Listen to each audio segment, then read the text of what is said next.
মিঠু খুবই ভালো।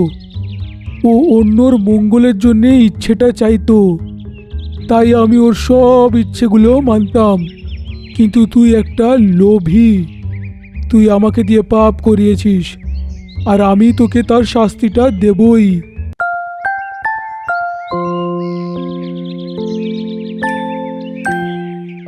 পেঁপে, তুই তো বড় হয়ে গেছিস। খুব শিগগিরই তুই গাছ থেকে পড়ে যাবি। হ্যাঁ, কিন্তু কোনো জানোয়ার যেন এটা দেখতে না পায় যে আমি গাছ থেকে পড়ে গেছি। কারণ যদি আমায় ওরা নিয়ে যায়, তাহলে কে জানে কি যে চাইবে। আরে তুই মুখই খুলবি না। এরকম করলে কোনো জানোয়ার তোর বিষয়ে কিছু জানতেই পারবে না। হ্যাঁ, এটাই সঠিক আইডিয়া।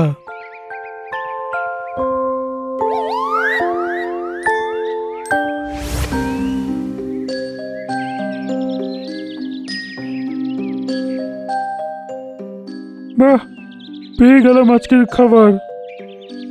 মিঠু মাটিতে নেমে ওর কাছে যায়, তারপর ওকে ঠোঁট দিয়ে কামড়ে কামড়ে 2-3 বার খেয়ে নেয়। বাহ, কি সুস্বাদু পেঁপে ছিল, মজা এলো। এখন যদি একটু জল পেতাম আরো মজা হতো।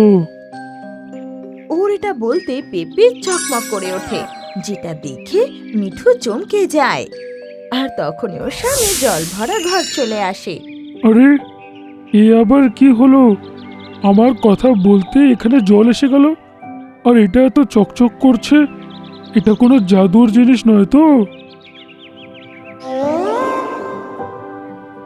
হ্যাঁ, তুমি ঠিকই ধরেছ। বাহ, তুমি তো কথাও বলতে পারো। হ্যাঁ মিঠু, আমি জাদুর পেঁপে। যদি আমাকে কেউ একটা কামড় দিয়ে কিছু চায়, আমি তার ইচ্ছেটা পূরণ করে দিই। ও আচ্ছা, কিন্তু তোমার ভেতরে যদি কিছু নাই থাকে, তখন কি হবে? যে কোনো জানোয়ারের 3টে ইচ্ছে পূরণ হয়ে যাওয়ার পরে আমি আবার আগের মতন হয়ে যাই। তারপর আমি ওর গুলাম আর থাকি না। তাহলে ঠিক আছে, আমার দ্বিতীয় ইচ্ছা হলো তুমি আকাশে উড়ে যেখানে খুশি যেতে পারো। ওর এটা বলতেই পেঁপে আকাশে উড়তে লাগে। তোমায় অনেক অনেক ধন্যবাদ গো মিঠু। আমি এখন তোমার সাথেই থাকবো। তারপর থেকে দুজনে সাথে সাথে থাকতে লাগে। মিঠু এবার জঙ্গলের সব পশুদের খুব সাহায্য করত। যে ওর কাছে যা চাইতো ও তাকে সব এনে দিত। এই কথাটা জঙ্গলে ছড়িয়ে যায় আর মিকি বিড়ালের কানেও পৌঁছে যায়। লোভী বিড়াল এর পেছনের রাজ জানার জন্য ওর কাছে পৌঁছে যায়।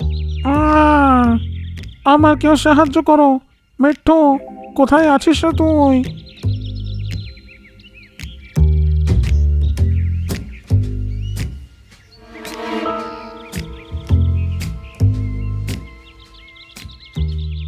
কি হয়েছে মিকু? এরকম কষ্ট পাচ্ছিস কেন তুই? মিঠু, আমার বুকে খুব কষ্ট হচ্ছে রে। তুই আমার জন্য কালো পাহাড়ের গিয়ে একটা ওষুধ নিয়ে আসতে পারবি? ওটা খেলে আমি একদম সুস্থ হয়ে যাব রে। ওকে কষ্ট পেতে দেখে মিঠুর ওর উপর দয়া হয়। এখানেই থাক, আমি এক্ষুনি আসছি। বলে ও ঘরের ভেতর চলে যায়। বিড়ালও লুকিয়ে লুকিয়ে ওর ঘরের ভেতর উকি মেরে দেখে। মিঠু তখন সেই পেঁপেকে একটা কামড় মারে আর বলে, জাদুর পেঁপে, আমার এক্ষুনি কালো পাহাড়ের নীল ফুলটা চাই।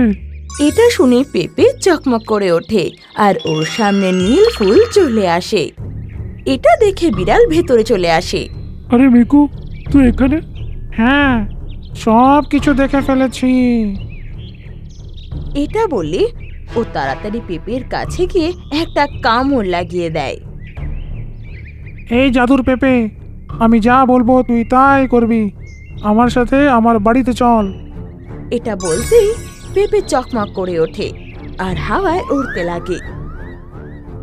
তুই এটা ঠিক করছিস না মিকু। পেঁপে, এর সাথে যেও না। আমাকে কামড় দিয়ে একটা ইচ্ছে চেয়েছে মিঠু, আমায় তো এর সাথে যেতেই হবে। যদি তুই কাউকে কিছু বলেছিস না, আমি একে শেষ করে দেব। এরপর মিকু বিড়াল ওখান থেকে বেরিয়ে যায় আর পেঁপে ওর সাথে সাথে চলতে লাগে।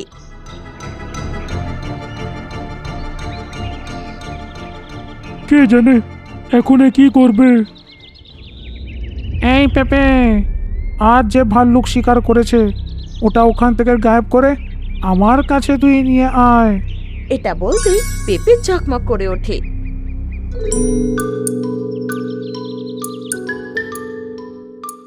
আজ তো খুব টাটকা একটা শিকার হাতে পেয়েছি, খুব মজা হবে। এরকম বলার পর ও যেমনি মাংসে মুখ দিতে যায়, মাংস অমনি ওর চোখের সামনে গায়েব হয়ে যায় আর মিকু বিড়ালের সামনে চলে আসে। বাহ, কি টাটকা মাংস রে। বলে বিড়াল আরাম করে খেতে লাগে। এরকমই পরের দিন আবার বলি, এই জাদুর পেপে, আজ যা বাঘিরা মেরেছে না, আমার কাছে নিয়ে আয় তুই। আর ওর এরকম বলতেই বগিরার গুহায় রাখা সেই মাংস গায়েব হয়ে যায়। এটা কি করে হতে পারে? আমার শিকার গেল কোথায়?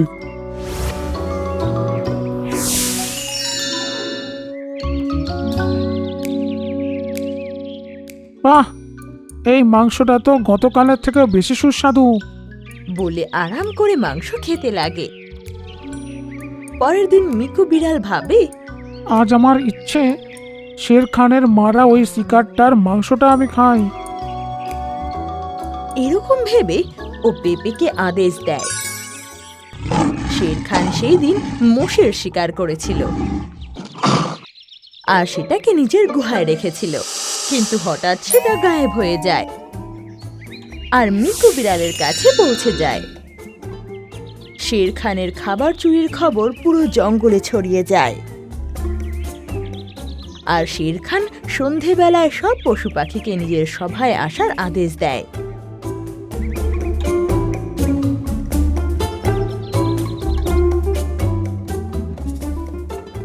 বাহ, এটা তো খুবই বড় শিকার বেরোলো রে, অনেক দিন পর্যন্ত চলবে তো। এটা বলে ও আরাম করে শুয়ে পড়ে। সন্ধেবেলায় যখন ও ওঠে, মিঠু সেখানে উপস্থিত ছিল। মিঠু, তুই কি করছিস এখানে? আমি নিজের বন্ধুর সাথে দেখা করতে এসেছি। এ এখন আমার, তোর এর চিন্তা করার কোনো দরকার নেই। এই জাদুই পেপে, আজ আমার জন্যে মাছের বন্দোবস্ত কর। মিকু বেড়াল, তোর 3টে ইচ্ছে পূরণ হয়ে গেছে, এখন আর আমি তোর কথা শুনছি না। মিথ্যে বলছিস তুই, মিঠুর তো অনেক ইচ্ছে তুই পূরণ করেছিস, আমার শুধু 3টে কেন? মিঠু খুবই ভালো, ও অন্যর মঙ্গলের জন্য ইচ্ছেটা চাইতো, তাই আমি ওর সব ইচ্ছেগুলো মানতাম। কিন্তু তুই একটা লোভী, তুই আমাকে দিয়ে পাপ করিয়েছিস আর আমি তোকে তার শাস্তিটা দেবই। চল মিঠু, সবার সময় হয়েছে। এটা বলে মিঠু আর পেঁপে ওখান থেকে উড়ে যায় আর মিকু বিড়াল ওদের আটকানোর জন্য ওদের পেছন পেছন যেতে লাগে। সভা শুরু হয়ে গিয়েছিল আর সবাই শের খানের সামনে জড়ো হয়েছিল। আজ আমারও খাবার চুরি হয়েছে। কে সেই জানোয়ারটা যে আমার খাবার চুরি করেছে? তখনই পেঁপে আর মিঠু সেখানে পৌঁছায়। বেড়ালও ওদের পিছু পিছু সেখানে আসে। শেরখান, তোমায় আমি কিছু বলতে চাই। আরে, একটা পেঁপে কথা বলছে। শেরখান, আমি একটা জাদুর পেঁপে। আজ পর্যন্ত জঙ্গলে যা চুরি হয়েছে মিকু বেড়াল আমাকে দিয়ে ওইসব করিয়েছে। তোর এত সাহস রে বিড়াল? না শেরখান, এ মিথ্যে কথা বলছে। যদি বিশ্বাস না হয় সবাই এর বাড়িতে চলো। শুনে সবাই ওর ঘরে যায়। পৌঁছে শের খান দেখে যে সকালবেলা যে মোষের ও শিকার করেছিল সেখানে তারই মাংস পড়ে আছে। আজ থেকে তুই 20 দিন অবধি কালো গুহায় বন্দী থাকবি। শের খান মিকু বিড়ালকে শাস্তি দেয়। তারপর পেঁপেকে বলে, পেপে, তুমি কোথায় যাবে এখন? যদি কোনো খারাপ জানোয়ারের হাতে পড়ে যাও, তোমাকে দিয়েও খারাপ সুযোগটা নেবে। আমি শুধু মিঠুর সাথেই থাকবো। ও খুব ভালো, ওর সাথেই আমি সারা জীবন থাকতে চাই। শুনে মিঠু খুশি হয়ে যায়। চল পেপে, আমার বাড়িতে চল। তারপর পেঁপে মিঠুর সাথে মিঠুর বাড়ি যায়, আর সেই দিন থেকে মিঠুর সাথেই চিরকাল থেকে যায়। শোনো হাতি, আমার বন্ধু লম্বু শিকারির জালে আটকে গেছে। শিগগিরই গিয়ে ওর একটু সাহায্য করে দাও। এইসব বন্ধ কর ছোটু, তুই আগেও এসব বলে সবাইকে বোকা বানিয়ে ফেলেছিস। একটা জঙ্গলে দুটো হরিণ ছোটু আর লম্বু থাকত। ছোটু মিথ্যে কথা বলে অন্য জানোয়ারদের বোকা বানাতে খুব মজা লাগতো। একদিন যখন সন্ধেবেলায় সব জানোয়াররা জঙ্গলে ঘুরছিল, তখন ছোটু সামনে থেকে চেঁচাতে চেঁচাতে এলো। পালাও পালাও, না হলে মরে যাবে। ওর কথা শুনে সব জানোয়ারদের ওর ওপর নজর গেল, আর সবাই ওকে দেখতে লাগলো। ছোটু লম্বুর কাছে এসে থেমে গেল, যেখানে হাতি, বাঁদর সব জানোয়ার উপস্থিত ছিল। কি হয়েছে ছোটু, তুই এত ভয় পেয়ে গেছিস কেন? বেশি কথা বলার সময় নেই। আমি একটা শিকারীকে হাতে বন্দুক ধরে এখানে আসতে দেখেছি। যদি তোমরা প্রাণ বাঁচাতে চাও তাহলে শিগগিরই এখান থেকে চলো। এইটা শুনে সব জানোয়াররা ভয় পেয়ে গেল, আর ওখান থেকে জঙ্গলের দিকে পালাতে লাগলো। কিছুক্ষণ পালানোর পর যখন সব জানোয়াররা হাঁপিয়ে গিয়ে থেমে গেল, তখন ছোটু জোরে জোরে হাসতে লাগলো।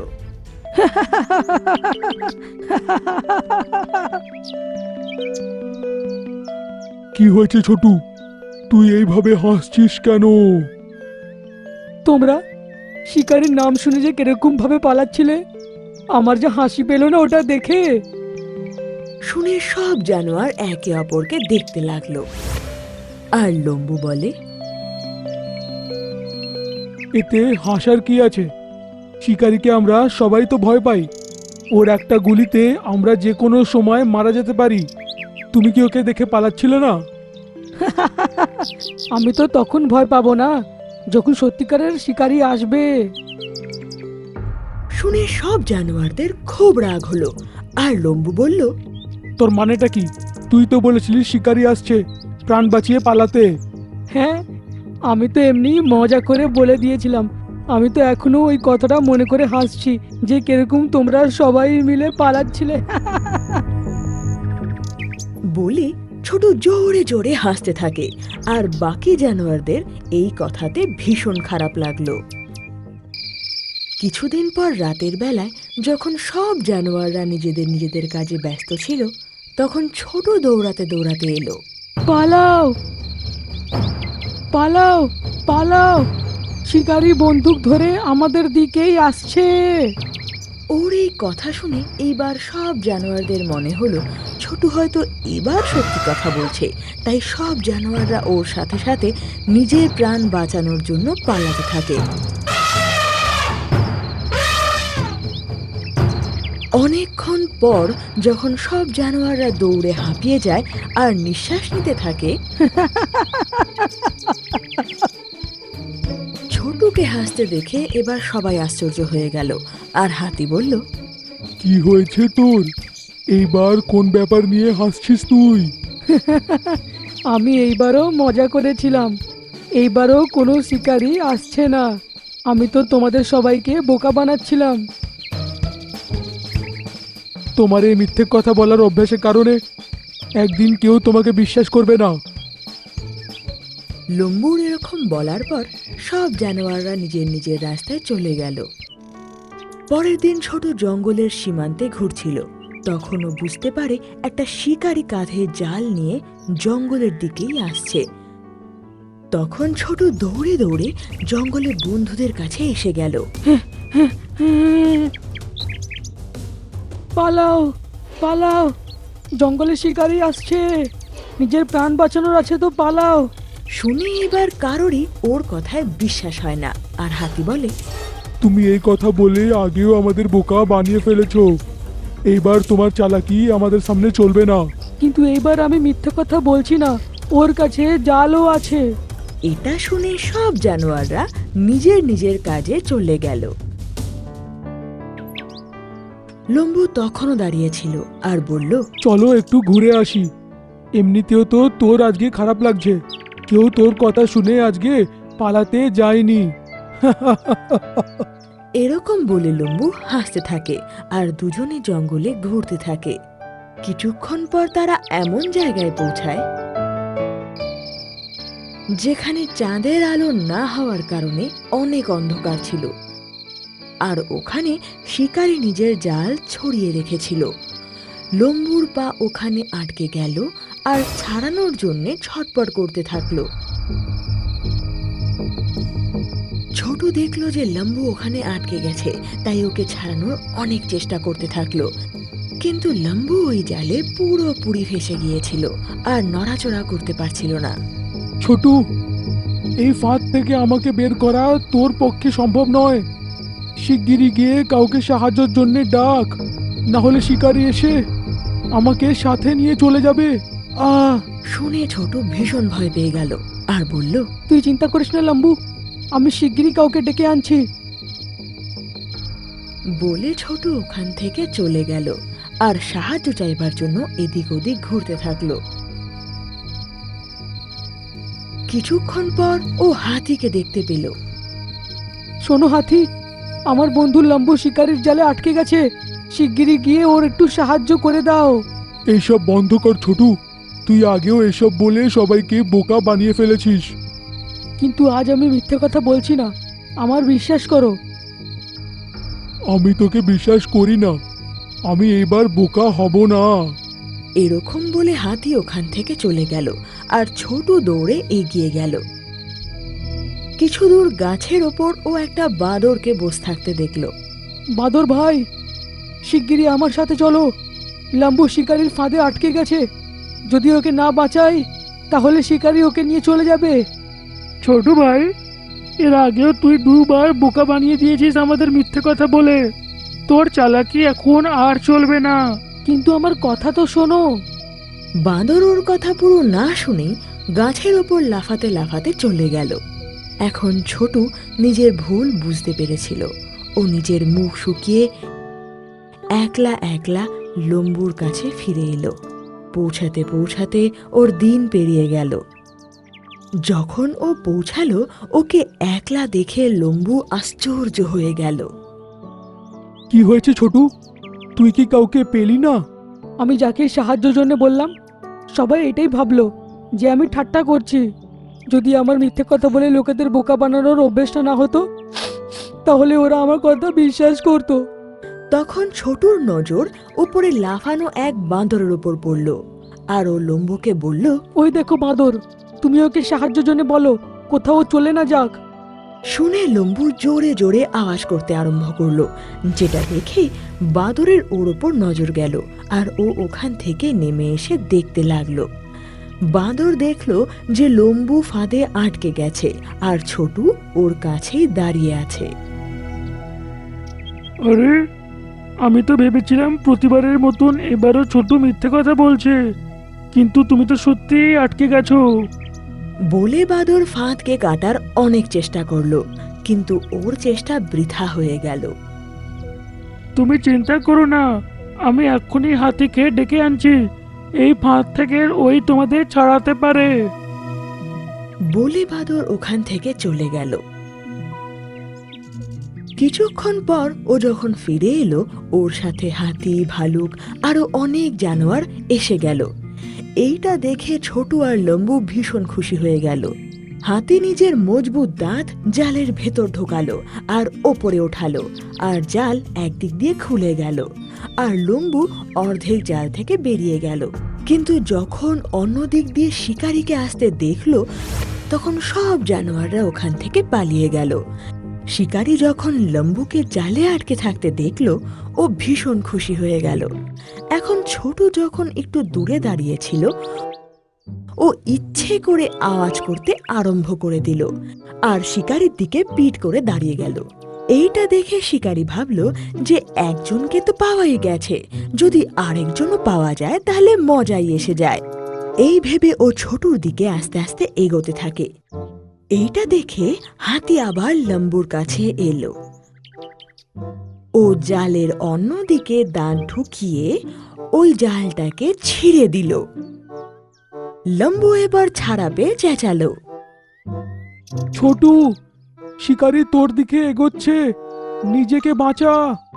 এটা শুনে ছোট বুঝে গেল যে লম্বু ছাড়া পেয়ে গেছে। তাই ও এবার জঙ্গলের অন্যদিকে পালাতে লাগলো। শিকারী দেখলো ওর হরিণ জাল থেকে ছাড়া পেয়ে গেছে আর ও নিজের চুল ছিঁড়তে লাগলো। ছোট এবার ঘুরে সবার কাছে তাড়াতাড়ি পৌঁছে গেল আর সব জানোয়ার জঙ্গলের ভিতরে পালিয়ে গেল আর শিকারীর চোখের সামনে থেকে হারিয়ে গেল। আমি কথা দিচ্ছি, এর পরের বার থেকে কাউকে মিথ্যে কথা বলে বোকা বানাবো না। শুনে সব জানোয়াররা খুব খুশি হয়েছিল, কারণ ছোটু নিজের ভুল বুঝতে পেরেছিল।